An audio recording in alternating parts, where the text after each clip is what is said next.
Hey everyone, welcome. I'm Scott Owen, Perry County Commissioner. I'm here with my fellow commissioners, Chase Bennett and Ben Carpenter. It's been a very long 48 hours for a lot of people here in Perry County. We've, not just for the residents affected, but for our first responders, our federal, state, and local leaders and agencies. And I thank them all for working all in unison to help us through this very difficult situation.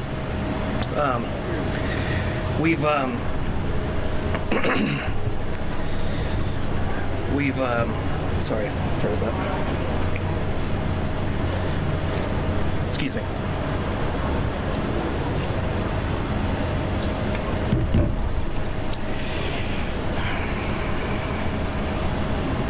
From the very beginning, the safety and well-being of our citizens has been the priority. It's still that priority, but now that the water has receded, we've got a much wider and bigger view of the very massive cleanup, restoration, and efforts that's going to need to take place. And we're going to need some help for that. And I think that's why the governor and his staff is here today to help us. So we're very appreciative of that. So I'm going to introduce Chief Newland up here. He's going to give us some updates of our current situation. Thank you. Good afternoon. Currently, we are finishing up secondary searches of all residents and vehicles that have been abandoned.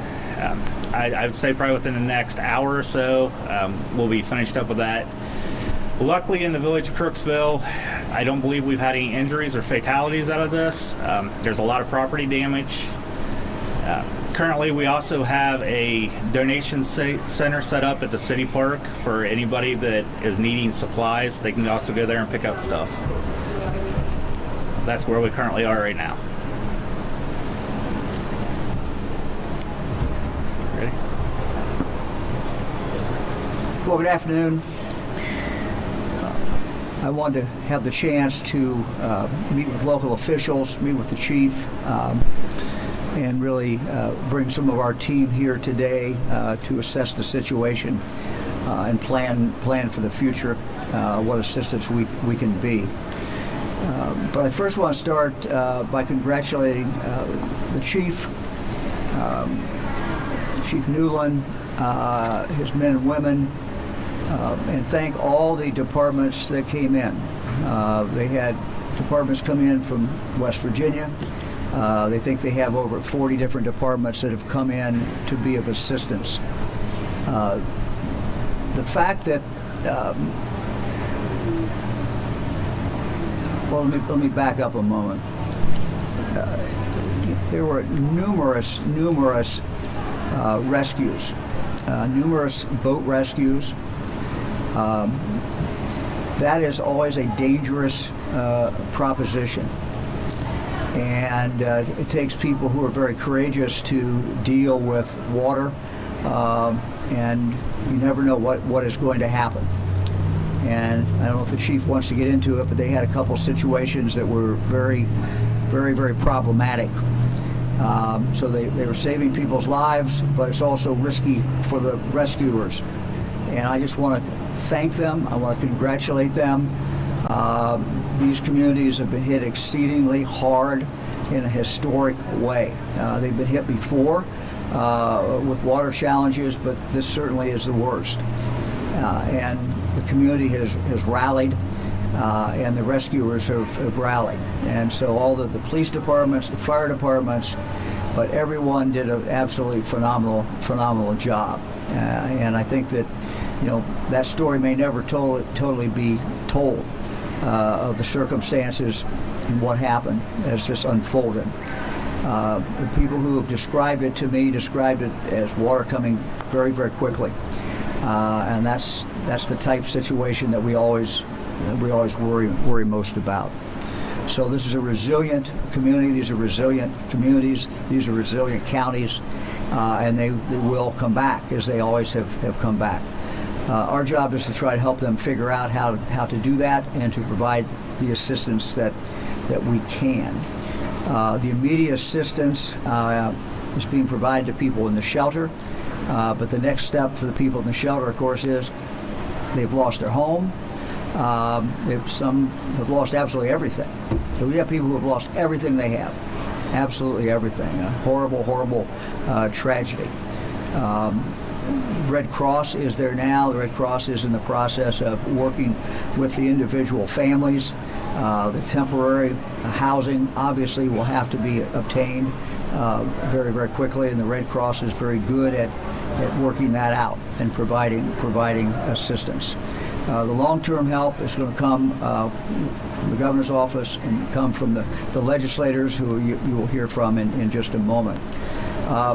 But I want to ask Sim Merrick, who heads up our emergency management operation, to outline for you briefly kind of the next steps, because the first step is we have to have an assessment. We rely on the counties to do that. We have emphasized in the meeting we just had, it's important when that assessment is done not to miss anything, because our ability to qualify for federal help frankly depends on the gravity and the amount of the loss. And so we want to count everybody. We want to count everybody's house in all the counties that are involved. Sima, you want to run through very quickly kind of that process?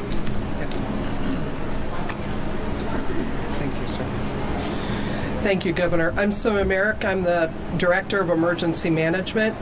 One of the things the Governor would like us to outline for you is the next steps on assistance and to help people maneuver through their short-term recovery and then move into long-term recovery. As we do that, what's critically important is that we work with the counties, the townships, and assess the levels of damage to individuals and to local governments and public entities. It's a couple different processes. So there will first be the folks that come through the county, the townships, will work on assessing their damages for individuals. So it's important when these folks come, you outline what you had, answer the questions they had. The second part will be a little later, takes a little longer. It's called the public assistance damage assessments, and those are assessing buildings, roads, bridges, responder time, and all of that gets calculated, and then that gets throughout the counties that we have damage. These are the hardest hit counties at this point, but we have many counties across Ohio right now through this weather system that have damages that will add to those calculations. We then put them together and we present them as a team and discuss it with Governor DeWine on recommendations and considerations. The one thing I do want to mention along with damage assessment is if you have needs right now, reach out to your county emergency management agency or the fire chief in incident command, because right now they're working it as a unified group, and let them know what your needs are. There are many volunteer agencies that are providing help to individuals. But I ask again, just please be very upfront and candid on the damage assessment so we can get them in timely and put a package together. Thank you. You want to explain the difference between the county assessment and then the total state assessment and what That's right. Yes, sir. So the governor has asked that I mention the differences. So the counties have a threshold that they have to meet. That each county is different based on their county status, their population. Then those get calculated, and when they meet that threshold, that's one element checked off. But then we have to calculate them as a state, and we have a baseline or a threshold that we have to meet for us to move forward for a potential federal request for assistance. I do want to caution all of you, though, that if we don't meet federal assistance, we still have a lot of state agencies and the ability to help people recover, both short-term and long-term recovery. It's a process. It can take a little bit of time. We will address the individual assessments first, because that's people, and then second, we will look at those public assistance damages, which look at infrastructure, road, bridges, and governmental losses. Thank you. Thanks, Sima. So again, the recap. there first has to be a qualification, and we're dealing now with federal. To get the federal help in, you have to meet a statewide number. You have to hit numbers in the individual counties. So that assessment, can begin very, very quickly. But again, we encourage everybody to make sure that everything is in fact reported, because we want to be able to, frankly, qualify for those federal dollars. After that, if we qualify for the federal dollars, then the federal government comes in and they do the individual assessment. So it's really a two-step process. As Sima said, however, you also have some potential for state help as well. And we have our legislators who have been here, have been here really from the beginning. So it's my privilege now to introduce Senator Schaefer, and he will talk a little bit maybe about what he has seen. When I came in today by helicopter because I wanted to have the opportunity to just see the whole area, and it was stunning, frankly. If you've not seen any drone pictures, it is stunning. We were watching some drone pictures live the other day directly from emergency management, and of course we're very, very, very concerned that the communities might get additional rain. Unfortunately, they did not. But seeing it from the air as I did today, obviously a lot of it is down, but you can still see roads that are totally run over by water, and you can see where that water was. So it's just really kind of a shocking thing to fly over that and to take a look at it. So let me introduce Senator Schaefer. Thanks. Thank you so much, Governor. And my name is Tim Schaefer, State Senator for the 20th District. And Governor, I want to thank you and all of your people, your agency directors, the people who have rushed to Perry County, Muskingum County to help. And thank you for being here. Just the fact that you're here and you're finding out quickly what our needs are, what the needs of our local citizens are, our constituents, is very impressive. And I thank you from the bottom of my heart for that. And the needs are very, very great, ladies and gentlemen. I was talking to some families, 3 or 4 families that I encountered at the park over here as they arrived to access the emergency supplies, water, food, non-perishable food, cleaning supplies, health and beauty aids, things that we use and take for granted every day. They now have none of that except what's in our emergency shelter. So those families, as I talked to each one reflected the same thing. They say quietly and solemnly, I have a total loss. Our family has a total loss. House, belongings, everything. Maybe they salvaged the vehicle, maybe it's a borrowed vehicle, I don't know. But they literally got out in some cases with just their shirts on their backs. So I would ask Ohioans, particularly in the local area here, to continue with the donations. Your donations of water, cleaning supplies, non-perishable food are still very, very important. Personal aids, hygiene aids, all those things are, the first 24 hours, first 36 hours, it's been very, very helpful. But this is going to go on for days. The recovery is going to go on for days and weeks, most likely. And a lot of these families will not have homes to go back to. So I would ask that Ohioans, and Governor, as you know so well, Ohioans are incredibly generous people. I've seen it so many times in my time in the State House. Let's keep being generous. Let's help these folks. Let's help these families continue to recover. And I understand that in a little bit you'll be getting some information about where to make donations, monetary donations or donations of product. And thank you. Thank you. And God bless everybody who has helped out and continues to help out. And for our first responders, these are men and women who put everything aside. And it's amazing. We have dozens of local departments responding to this crisis. Thank God we have them, and thank God we have our first responders there when we need them, because we have needed them. We need them desperately. And a lot of those folks aren't getting a rest either. So continue with the donations.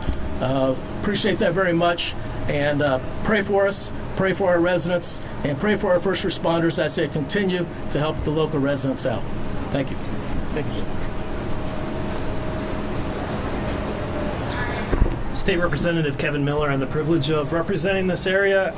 I know you've heard it said by several of the other speakers, but I'm going to reiterate it because I think it's important.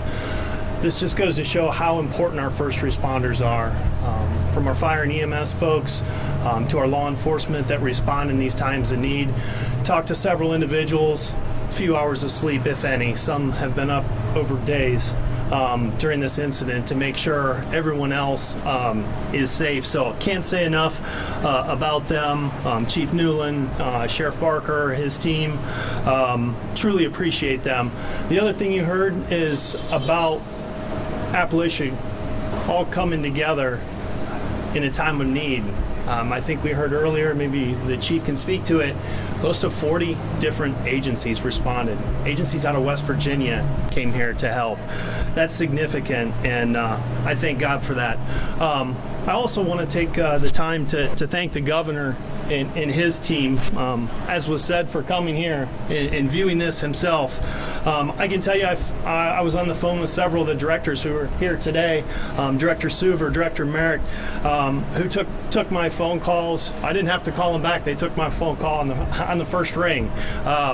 Wanted to know what we needed, what they could get us. That's incredible, and in a time of need, that's exactly what we expect from an administration that's leading us.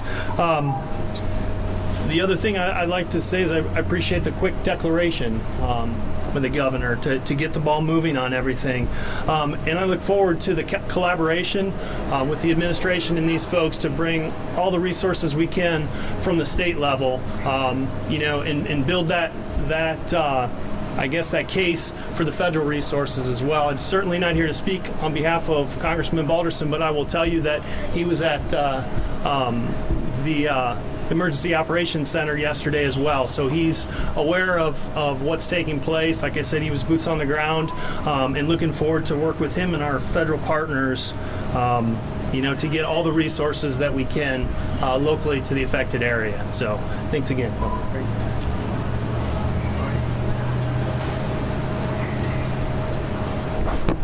We're happy to take any questions. For those people who have lost everything,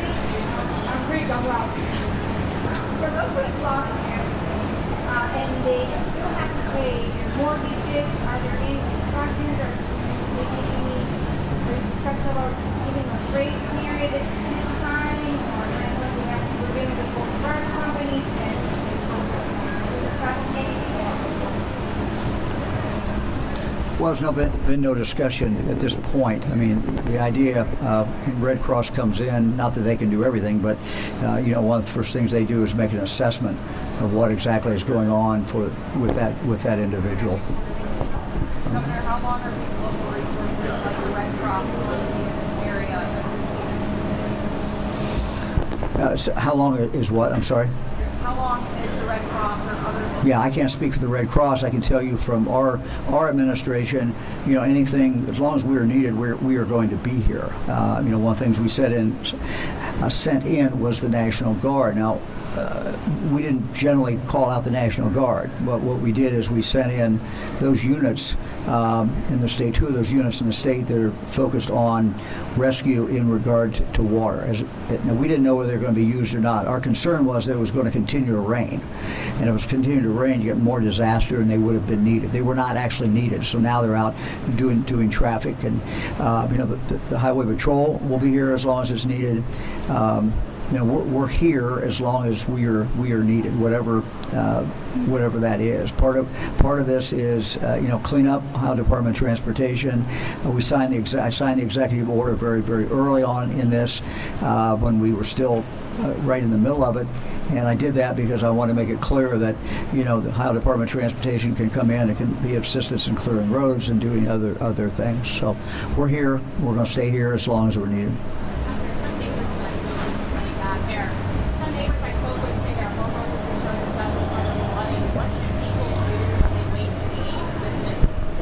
Yeah, well, look, I mean, I think that the consensus inside here at our discussion that we just had is that, most of them probably do not have flood insurance. And so, we don't know the number, but, there's a lot of people who have had a total loss. There's a lot of people who have had a very significant loss. And you guys estimated what? Some loss. What was our total? Anybody? 380. That obviously includes the area. So that's a lot of people, a lot of households who've got very, very significant loss. Now, who else?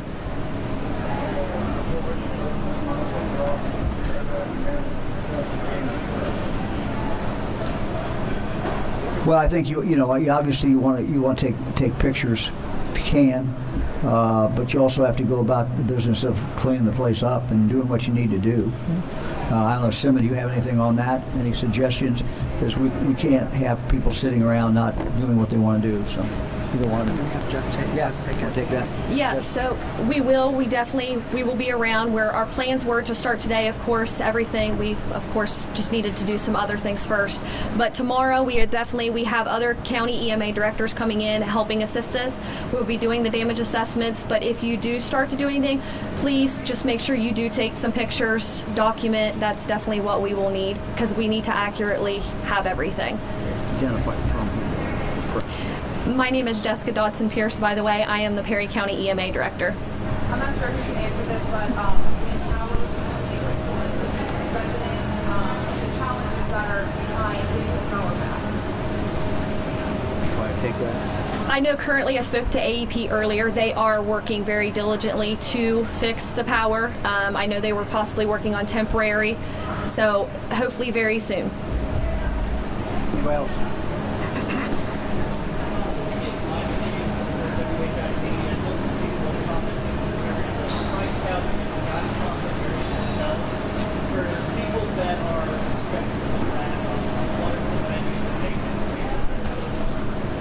Yeah, if there's any concern about price gouging, the Attorney General's made it very clear that they'll take that very seriously. They should report that to the Ohio Attorney General's office. And I would just say, as governor, we expect people not to be price gouging. We expect people to keep whatever price they had.